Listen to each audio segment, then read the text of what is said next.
All right, so first off, install Standable here through Steam.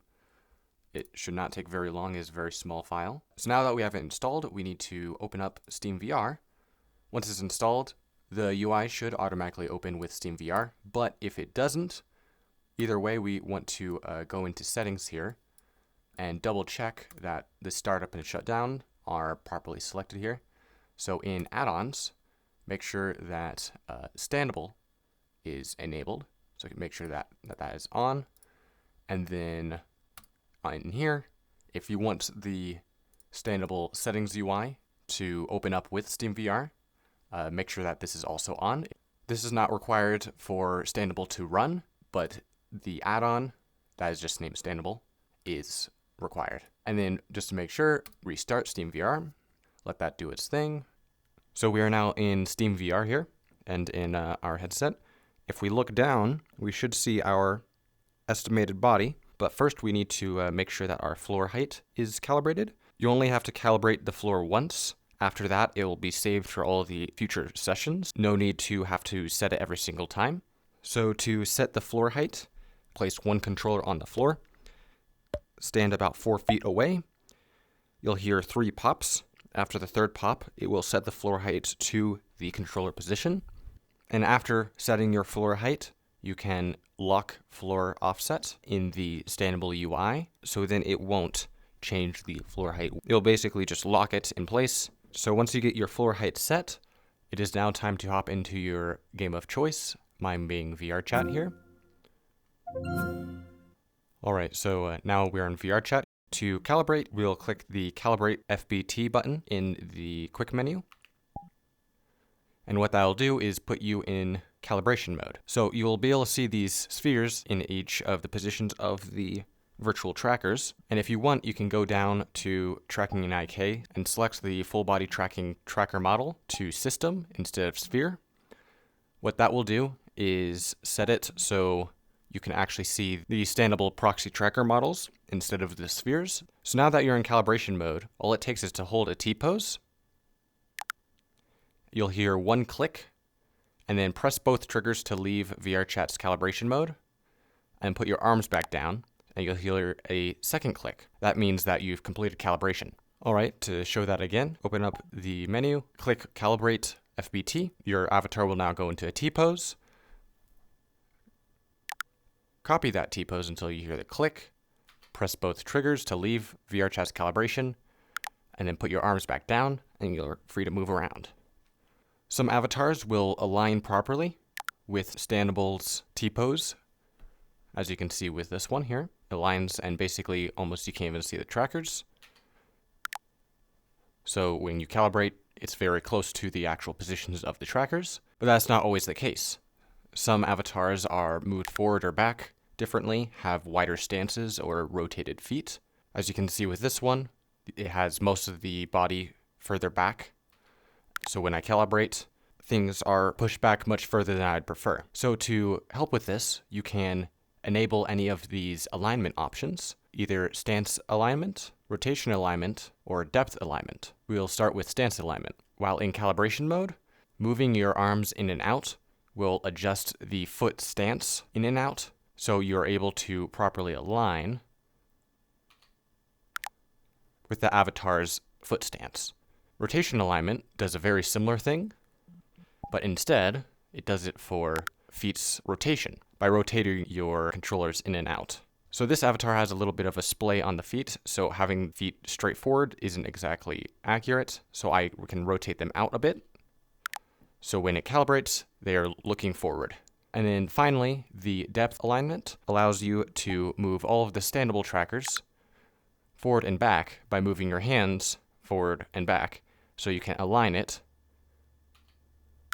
to be properly aligned in depth. And having all 3 of these enabled allows you to have a much better, consistent calibration. You might have a main avatar, like this is my go-to avatar. The issue with this though is my feet are actually a bit more inside than normal, so when I calibrate, the feet are much closer together and overlap. I might not always want to have to align this every single time I want to calibrate. So you can adjust the defaults for all of the alignment options in the advanced settings. To get to the advanced settings, if you hover over the version number, if you click on that, you'll now open up the Advanced Settings tab here. And this is many of the same settings that are in the main UI here, but added quite a bit of extra options here. So if I scroll down to alignment, you can see there's stance adjustment, rotation adjustment, and depth adjustment. But below that, what these do is allow you to manually set the defaults instead of having to dynamically move them for every calibration. So stance adjustment default, I can change this to 0.75 to bring them in a bit more. And so when I calibrate, it's a perfect calibration every time. As you can see, if I set this to 3, it would instead be way out there. Even if I move my arms in and out, they're not going to go in. The same works for the rotation adjustment default. So if I set this to 45, let's say, and I calibrate here, you might be able to see that the feet are rotated at a 45-degree angle. So when I calibrate, it's actually inverted. And same with depth adjustment. You can see it's quite a bit further ahead there. I will keep these two at default. It's only the stance adjustment that I need for this avatar. Once you're all calibrated, if you want, you can disable the T-pose calibration in the settings. What that'll do, it won't let you back into the calibration pose. Just try to remember to re-enable that when you are ready to calibrate again. Alright, so one of the biggest updates with version 2 is to be able to personalize the estimated positions and poses and movements for you specifically. So, to start off, there's a section in the Standable UI named Pose Adjustment. What this does is allows you to change the depth and spread of your legs in certain poses. So right now, the default, when you're sitting, you have a crisscross pose. When you lay down, it's more just traditional legs out. And it'll blend between the two like that. So sit depth, what this does is it actually adjusts the depth of the feet when sitting. So I can put them all the way out here. And sit spread does what you'd imagine it would do, is spread the legs out.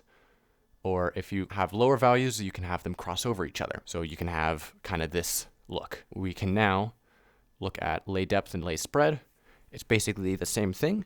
If I brought these both down, it'll allow for me to have the crisscross pose for both sitting and laying. And then the same goes for seat depth and seat spread.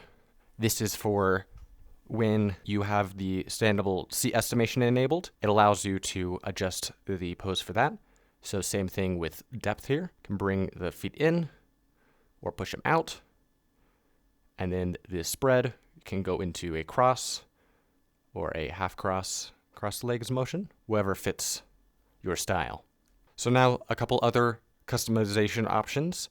If you go into advanced settings, again in the bottom right corner, and you can go down to pose adjustment. One setting, there is hip sway amount. What this does is the rotation of the hips when shifting your weight to each leg. The default is 0.5, but if I set this to, let's say, 1.5, you can see I have a lot more hip motion, and if I didn't want any hip sway, I can just set that to 0.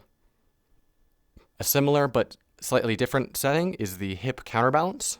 What this does is the motion of the headset, the hips will try to counterbalance that. It's not too noticeable here, but if I set this to, let's say, 10, you can see it's quite a bit more exaggerated, kind of springy feel. And if you don't want any hip counterbalance, you can just disable that, setting that to 0. And the final option for pose adjustment or pose preference is elbow roll offset. What this does is it rotates the elbows in or out depending on if you feel like the elbows are always lower or higher than what you feel like are correct. You can set this to, like, let's say if I set this to 45, you can see it raised my elbows. Or if I set this to -45, you can see now they're much more in. And I believe that is it for the pose customization. So the final thing in terms of basic standable use, if you prefer the elbows, knees, chest, or even legs of the application that you're currently using instead of using standable, You can disable certain trackers here. So let's say I prefer VRChat's elbows. I can just click on each one. So now VRChat's elbows are being used. In SteamVR, I can no longer see the Standable elbow trackers because they've been disabled. And then this power button here will toggle them all off or on. So if you just end up not wanting to use Standable, you can turn it off without having to turn off the entire plugin. It's now just using the regular IK of VRChat. So now we come to the part of the video where if you don't have any trackers, this is the end. You can continue forward if you have actual full body devices. All right. Now you can see I have some Tundra trackers on here, one on my hips and then one on each foot, but you can see that they're not linked to Standable in any way. To do that, basically you do the same calibration for your avatar, but instead you make sure that your hips are straight and both feet are right next to each other if you have pencil pose enabled. I'll go more in depth about what pencil pose is in a moment. So you put both of your feet together, T-pose, click both triggers, and then put your arms down, wait for that second click, and now the Tundra trackers, this will work with anything that shows up in SteamVR, they are now attached to Standable's proxy trackers. So now I can move around and it's all calibrated. So let me disable my avatar here and show the proxy trackers. You can see now that the hips and both feet are blue. That means that they are linked to a tracker. Now, Standable fills in the gaps for everything that I'm not using. So if you don't want the proxy trackers to cover up and basically hide the original tracker, you can enable use proxy trackers. What you can see now is it's still filling in the gaps, but it's no longer hiding the original tracker, and now the proxy trackers disappear when they are connected. If you disable the proxy trackers, there's no more fallback. The trackers will just work as normal, as you can see here. So in the UI, there is the mix tracking section. We already went over use proxy trackers. There's also lock offsets. What this does is makes it so even when you calibrate, it doesn't allow you to unlink or link any trackers, and it doesn't affect any of the tracker offsets. But if I disable that again, you can see I can put like my foot out and it will properly disconnect from it. Now, pencil pose, what this does is allows you to put your feet together, just one right next to the other, instead of having to manually line up. So like, as you can see, if I do pencil pose here, and let me also enable preserve trackers. What this will do is will not hide the trackers temporarily, so you can see what's going on. So you can see each tracker is linked to this foot and this one to the hip. What pencil pose does, if I disable this here, I calibrate, right? You can see I'm gonna have to line my feet up to the trackers every single time. Where if you have pencil pose, what this does is when you calibrate, it's going to have the feet right next to each other. So you can see if I do this, it won't have them right next to each other initially because this is when you are doing the avatar calibration. But as you put your arms down, it will move them back next to one another. What that does is now it's a consistent calibration every single time without having to look down or use your personal mirror. You can just hold a T-pose with your feet close together and it's consistent every time. Final one, smart offsets. Basically, all it does is average out a lot of the offsets. Again, more consistent calibration for the feet. Okay, so now on to mix tracking fallback. Basically, you can see each one of these trackers that are currently linked are linked and they are blue.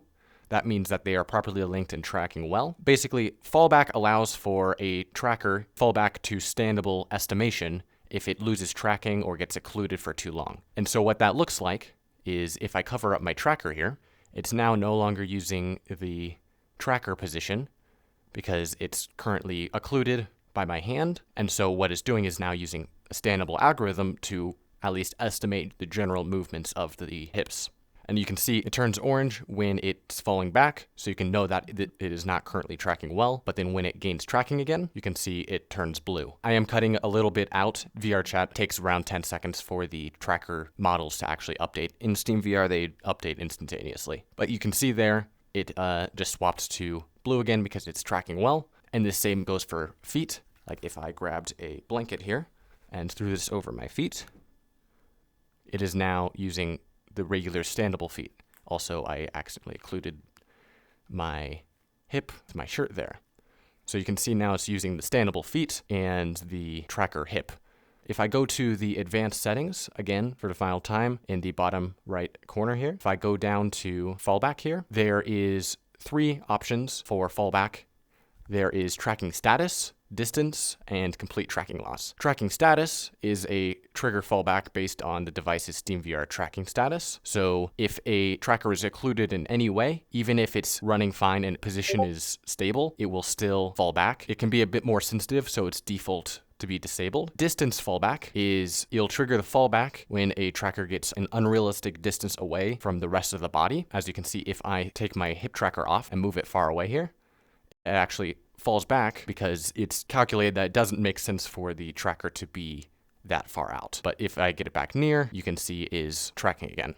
Also, distance can help a lot with if a tracker is drifting far away. If it hasn't completely lost tracking but is just drifting, it most likely will be drifting to a certain distance that doesn't make sense and it'll fall back. That brings us to complete tracking loss. This fallback is when a device completely loses tracking. Normally, you'd see the tracker just completely disappear, and that's basically when the complete tracking loss happens. So complete tracking loss trigger is basically that. When it detects that it's completely lost tracking, let me fall back. Again, this is still going to be blue because VRChat isn't updating, but you can see this is where my actual hip is, and it's not following, but it's just estimating. And then it will be able to gain motion again here. There we go. Nice and smooth. If you have them all disabled, and if I cover up this hip tracker here, you can see it drifts away.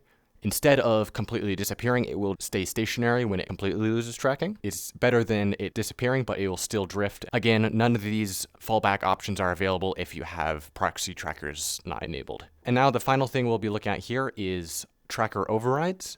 That is the little circle in each of the corners of each tracker. Overrides, basically what this does is default when the overrides in the corners are just empty. That means that if it doesn't have a tracker linked to it, it'll be estimated.